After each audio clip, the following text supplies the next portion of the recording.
Meninos, professor Diego Vitelli de Biologia, e o primeiro objeto que nós vamos trabalhar está bem aqui, ó. Nós vamos falar de biotecnologias. O que representa essa área do conhecimento, né? O que seriam as biotecnologias? Bem, as biotecnologias ou biotecnologia é um setor de estudo e de desenvolvimento de seres modificados em laboratório, com o intuito de promover o aprimoramento de técnicas em vários setores da sociedade, indústria, saúde e meio ambiente. Isso não é um processo novo. A biotecnologia, a utilização de seres vivos para a realização de algum processo, é algo que é feito desde a antiguidade. Por exemplo, durante a antiguidade era produzido bebidas alcoólicas e certos alimentos utilizando seres vivos no processo. Isso é biotecnologia. É modificar um ser vivo de modo que esse ser vivo ele possa ter uma serventia tanto na indústria como também no meio ambiente ou ainda aplicação à saúde humana. Olha o caso, por exemplo, das bactérias geneticamente modificadas para a produção de insulina. Uma bactéria funcionando como uma biofábrica produtora de insulina. Olha só, antigamente as pessoas que eram portadoras de diabetes precisavam comprar insulina e o custo era muito alto. Hoje, qualquer paciente cadastrado, ele pode receber esse recurso sem ônus. Não precisa mais pagar, porque nós temos bactérias que fazem justamente isso. Bactérias que funcionam como biofábrica na produção de insulina. Bem, você tem uma imagem aqui inicial que você nota o episódio do 11 de setembro, né? Você sabe que muitas pessoas morreram em virtude desse ataque terrorista. E é interessante, nesse sentido, que como os corpos estavam completamente carbonizados, a única forma que a ciência encontrou para a identificação de corpos foi justamente os exames de DNA. Os exames de DNA eles representam uma área de aplicação em biotecnologias. Então é uma forma que nós utilizamos justamente para dar uma serventia, para dar uma funcionalidade dessa área do conhecimento à sociedade humana. Observa muito bem, vamos passar adiante, que nós temos um primeiro tópico a ser observado, o que nós chamamos de tecnologia do DNA recombinante. Diego, o que é recombinar DNA? Recombinar, a palavra recombinar, essa palavrinha que você nota aqui, ela indica justamente, veja só, a palavra que você observa aqui, atenção por favor, essa palavra recombinar significa para nós misturar. Eu vou misturar DNAs diferentes, eu vou misturar materiais genéticos de seres diferentes para alcançar um objetivo. Por exemplo, é o que você nota, nessa imagem aí representada. O que você vê constituído é uma bactéria. E veja que essa bactéria possui dois materiais genéticos. Ela tem um material genético principal, chamado de nucleóide, e possui um material genético secundário, chamado de plasmídio. Diego, apareceu a palavrinha vetor. O que é o vetor bacteriano? O vetor vai ser a bactéria que eu vou utilizar para que ela possa carregar o DNA de meu interesse. Então, um vetor é o ser vivo que eu utilizo no processo que vai carregar o DNA de meu interesse. Ele vai transportar o DNA de meu interesse. Diego, então eu quero misturar materiais genéticos, não é isso? Sim. Nesse procedimento eu uso, Diego, nucleóide ou plasmídio? Será utilizado o nucleóide, que é o material genético principal da bactéria, ou será utilizado o plasmídio? Sempre, meninos, nós sempre vamos trabalhar aqui com um plasmídio bacteriano. O plasmídio bacteriano ele é utilizado porque ele é um material genético simples, é um DNA simples. Veja como ele assume um aspecto circular. Tem alguns autores em biologia que definem como um DNA extracromossômico. É um DNA que não faz parte do material genético principal da bactéria, é um material genético acessório. Então vamos lá, vamos começar a mexer nesse plasmídio. Ele é o nosso interesse. Vou realizar aqui uma ampliação do plasmídio, e verifica. É nesse plasmídio que eu quero colocar o DNA de meu interesse. É nele, por exemplo, que eu vou inserir o gene humano responsável pela produção de insulina. Então o que vai acontecer? Primeiro passo, já tenho o plasmídio, preciso cortar esse plasmídio. Eu não corto em qualquer lugar, eu sempre corto em áreas específicas. As áreas específicas que serão realizados os cortes é chamado de DNA palíndromo. Diego, o que é um DNA palíndromo? Um DNA palíndromo é uma sequência que diz a mesma coisa nos dois sentidos. Então, se você ler, por exemplo, de cima para baixo, você tem a sequência adenina, timina, timina. E quando você lê de baixo para cima, repara que você vê a mesma sequência. De cima para baixo, de ATT. E de baixo para cima, você também tem o ATT, a mesma sequência. Isso é um DNA palíndromo. Diego, por que eu posso remover o DNA palíndromo? Eu removo o DNA palíndromo porque é uma área não codante. É uma área que não tem a informação para gerar uma proteína. É um DNA não codante, é um DNA que não tem informação para constituir uma proteína. Então eu vou remover isso, ó. Eu vou cortar. Para cortar esse segmento que eu não preciso, e é nessa região que eu vou colocar o DNA que eu preciso, eu uso de verdadeiras tesouras moleculares. Essas tesouras moleculares, elas são chamadas como? Elas são chamadas de enzimas de restrição. As enzimas de restrição que cortam o DNA palíndromo, que removem o DNA palíndromo, para que naquele espaço eu possa colocar o DNA de meu interesse. Então, ó, se eu te perguntar qual é a função da enzima de restrição, o papel dela é cortar o DNA palíndromo. Ela remove o DNA palíndromo para que eu possa inserir o gene de meu interesse. Veja só, alguns autores chamam também, meninos, as enzimas de restrição de endonucleases de restrição. É a mesma coisa. Bem, então eu vou cortar, ó, cortei, eu removi aquele pedaço, eu retirei o DNA palíndromo e agora eu quero inserir o gene de meu interesse, ó. Eu quero inserir o gene da insulina, o gene responsável pela produção de insulina. Eu quero colocar o DNA da insulina, o DNA humano, responsável pela produção de insulina, no plasmídio da bactéria. E é o que eu estou fazendo, ó. Veja, observa muito bem, que eu já tenho o gene da insulina e vou colar os dois. Para colar os dois, eu uso da DNA ligase. A DNA ligase é como você está vendo na imagem. A DNA ligase ela é uma cola molecular. E o papel da DNA ligase é colar o plasmídio bacteriano ao gene de meu interesse, ao gene responsável pela produção de insulina. Olha o que vai acontecer então, filho. Observa, portanto, que essa bactéria ela vai funcionar como uma biofábrica. Atenção, ela é uma biofábrica. Por quê? Por que, Diego, que eu posso chamar de biofábrica? Porque a partir de agora eu noto que essa bactéria será capaz de produzir toda a insulina de interesse humano. A bactéria trabalhando para a sociedade. Olha a aplicação da biotecnologia, né? A biotecnologia ela diz isso. Eu falei para você o conceito ainda há pouco. A ideia é desenvolver algum processo tecnológico utilizando um ser vivo, mas que tenha serventia para a sociedade. Tem que ter atividade industrial, tem que ter aplicação ao meio ambiente, tem que ter aplicação à saúde humana. Ó, olha a aplicação à saúde humana. Então, uma bactéria sendo capaz de produzir toda a insulina de interesse humano, insulina essa que será empregada para o tratamento de pessoas que apresentam o diabetes, ok? Então, tecnologia do DNA recombinante é você combinar materiais genéticos diferentes, é você misturar materiais genéticos diferentes para que aquele ser vivo ele passe a ter uma habilidade que ele não tinha antes. Veja que a bactéria ela passou a ter uma habilidade que ela não possuía antes. A bactéria passou a ter a habilidade de produzir insulina, como acontece na espécie humana.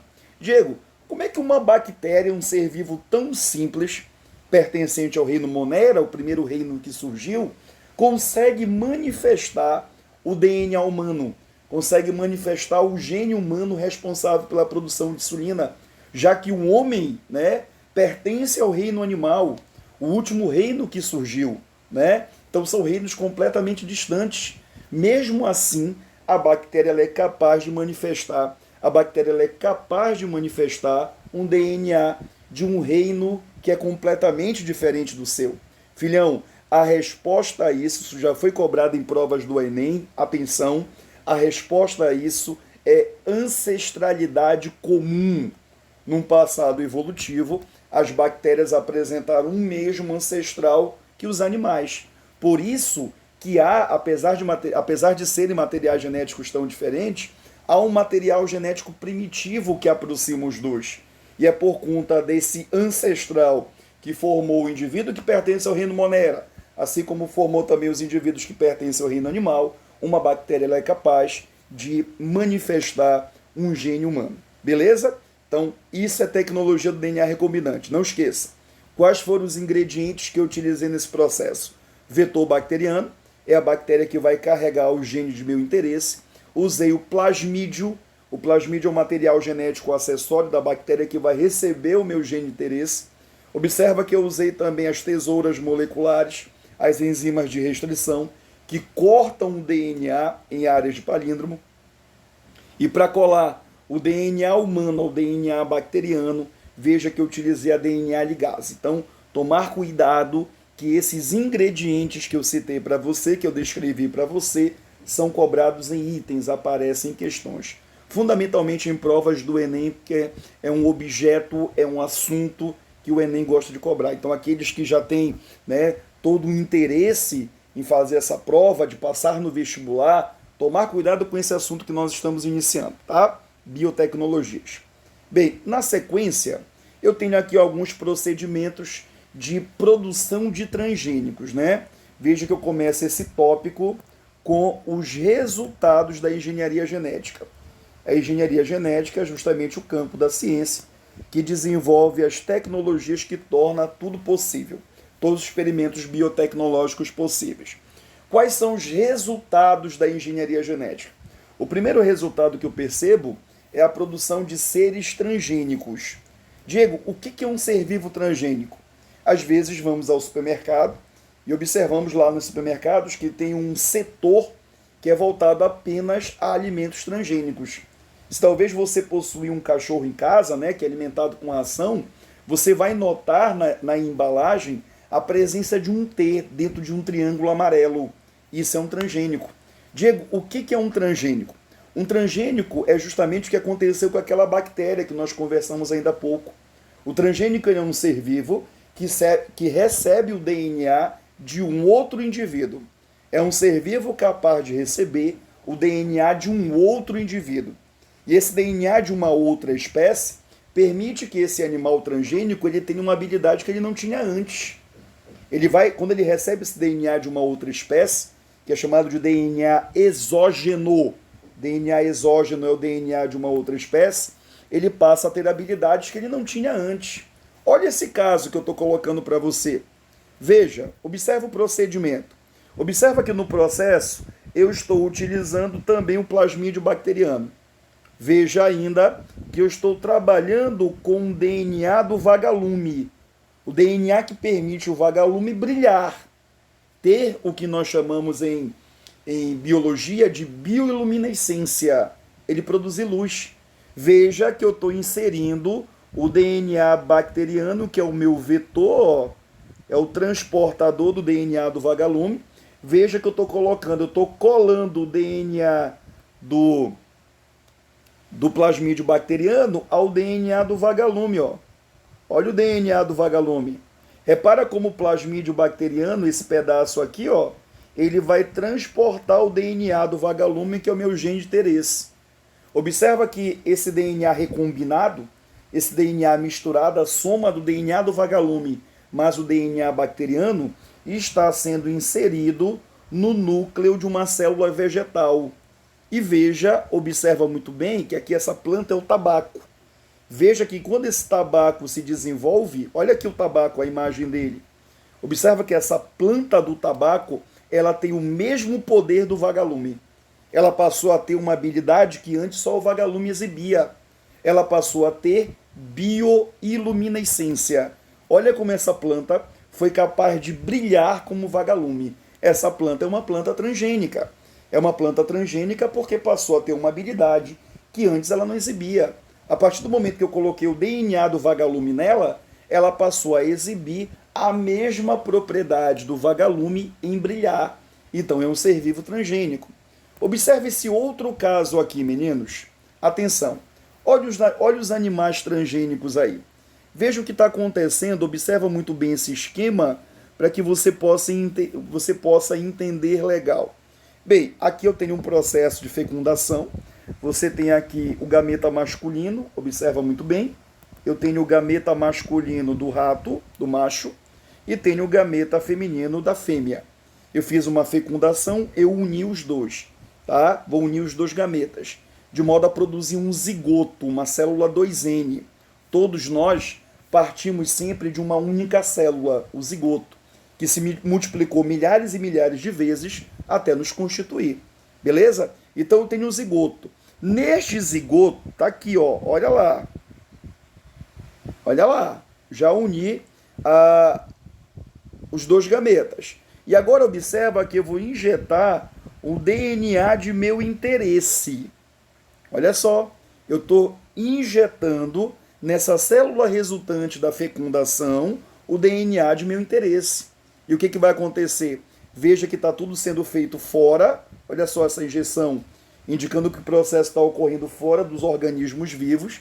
Coloquei já o meu DNA de interesse na injeção, junto com o DNA do macho, junto com o DNA da fêmea.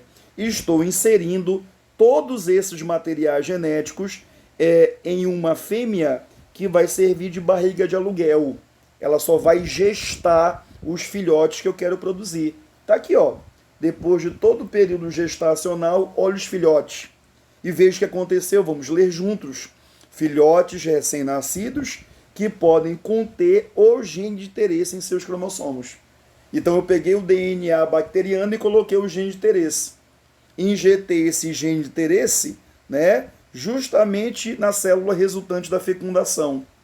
Depois disso, foi implantado no útero de uma barriga de aluguel e eu percebo que a prole, eu percebo que os filhos, eles passam a ter o gene de meu interesse. Então, Diego, esses ratinhos aí produzidos, eles são animais transgênicos? São. Porque além do seu DNA normal, que a gente chama de DNA endógeno, o DNA da própria espécie, eu percebo também que esses ratinhos possuem um DNA exógeno, possuem um DNA de uma outra espécie. Esse DNA, esse novo DNA, vai permitir que os ratinhos possam ter habilidades que antes eles não exibiam. Ok? Então, todo ser vivo transgênico é um ser vivo que recebe o DNA de uma outra espécie. Esse DNA vai permitir que ele possa ter habilidades que antes ele não exibia. Repara muito bem nessa parte final a respeito de transgenia. Acompanha lá, por favor. Olha que eu coloco para você nessa observação. Vamos ler juntos. Os potenciais benefícios das plantas transgênicas são muitos. Sementes mais produtivas, atenção, vamos voltar aqui. Sementes mais produtivas, mais resistentes a secas e outros fatores climáticos, diminuindo o uso de agrotóxicos. Olha como os transgênicos eles podem ser importantes. Eu posso produzir sementes mais produtivas, eu posso também gerar indivíduos mais resistentes, eu posso permitir também a diminuição da utilização de agrotóxicos, que são extremamente prejudiciais à saúde humana. Mas veja também que há certos riscos. Nem tudo são flores. Utilizar transgênico requer, ele gera certos riscos. Né? Você observa, continuando a leitura, que em países como os Estados Unidos, Canadá e Argentina, o cultivo de plantas transgênicas vem aumentando. Em alguns outros países, ainda há restrições. Por que ainda há restrições? Nós percebemos que ainda há restrições por conta dos pontos negativos da transgenia. Que pontos nós percebemos? Primeiro, que é utilizado em procedimentos de transgenia genes pleiotrópicos. Diego, o que é um gene pleiotrópico? É um gene que leva à manifestação de várias características em um indivíduo. O grande problema é que eu não sei que tipo de característica vai vir junto com aquela que eu desejo. Pode ser uma característica positiva, Diego? Pode, mas pode ser uma característica negativa. Olha só, por exemplo, essa charge, né, que representa mais ou menos essa ideia. Uma pessoa diz indignada. Começa assim: soja transgênica preocupa a população. Uma pessoa indignada responde: que palhaçada! Eu comi a soja transgênica e não aconteceu nada. Então veja a ação de um gene pleiotrópico. Além da característica positiva, que permitiu que aquela soja se tornasse mais produtiva que outras, nós percebemos que quando interagiu com o organismo humano, gerou, logicamente, isso aqui é lúdico, é uma brincadeira, mas gerou aqui na charge uma espécie de cauda de dragão nesse indivíduo. Então é só para você entender que nós não sabemos como é que um gene pleiotrópico ele vai interagir no teu corpo. Como ele não traz apenas a característica desejada, ele traz outras características, essas características podem ser negativas. Então, Diego, eu consigo determinar quando isso vai ser positivo? Eu não consigo. É por isso que se aparecer numa alternativa de prova, é por isso que se for cobrado em uma questão do Enem, que os estudos a respeito de transgenia são todos conclusivos e a ciência não precisa mais se preocupar com isso, essa você não marca. Transgenia, filho, é sempre caracterizada por uma grande interrogação. Eu não sei que tipo de nova característica eu vou ter, além daquela que é desejada. Bem, observa que além disso, a transgenia reduz o mecanismo de seleção natural. Nós vamos ver seleção natural em evolução. Você vai ver que a seleção natural ela é um mecanismo que permite que nós possamos evoluir. A seleção natural ela separa os indivíduos mais adaptados, que têm características positivas, daqueles menos adaptados, aqueles que não possuem. Isso é importante, porque selecionar a cada momento os mais adaptados me permite evoluir, me permite, ultrapassar qualquer tipo de barreira ambiental. Mas, filho, entenda que eu estou criando aqui um organismo geneticamente perfeito. Se eu estou criando um organismo geneticamente perfeito, ele nunca será o menos adaptado. Ele sempre será o mais adaptado. E isso não é legal. O menos adaptado, na seleção natural, ele é tão importante quanto o mais adaptado. O menos adaptado, por exemplo, ele precisa morrer. E é a morte dele que gera controle populacional. Então entenda, se eu estou criando um indivíduo perfeito, e ele é sempre o mais adaptado, ele não é selecionado negativamente. Ele não morre. E se ele não morre, se ele consegue ultrapassar qualquer barreira ambiental, a população dele só tende a crescer. Olha aí, o crescimento desordenado de uma população. E todo crescimento desordenado de população quebra as cadeias alimentares. As cadeias alimentares são relações marcadas por um equilíbrio. Se eu tenho um indivíduo perfeito que não morre frente a uma seleção natural, a população dele só tende a crescer. E se a população dele cresce, vai afetar algum elo, algum outro ser vivo da cadeia alimentar que ele pertence. Ou seja, resumo da ópera, filho, no final nós temos um grande desequilíbrio ambiental. É por isso que muitos países ainda utilizam bastante, normas, leis que conseguem restringir mais a utilização de seres transgênicos, de alimentos transgênicos, porque eu não sei qual é o próximo passo. Eu não sei de que forma esses alimentos transgênicos podem interagir com os organismos, podem interagir com o meio ambiente. É por isso que todo alimento transgênico que você compra, ele sempre vem com esse triângulo amarelo com um T, indicando que é um transgênico. Isso é uma norma de conduta, isso é uma lei para que o mercado consumidor, você enquanto consumidor, no momento que você adquirir um certo produto, você tenha certeza que é um alimento orgânico, não transgênico, ou um alimento transgênico desde que possua este símbolo que você vê. Tudo bem, segundo ano? Deu para entender legal? Alguma dúvida? Qualquer dúvida que você tenha, você pode colocar nos nossos canais de comunicação, que eu respondo para você no privado. Tudo bem?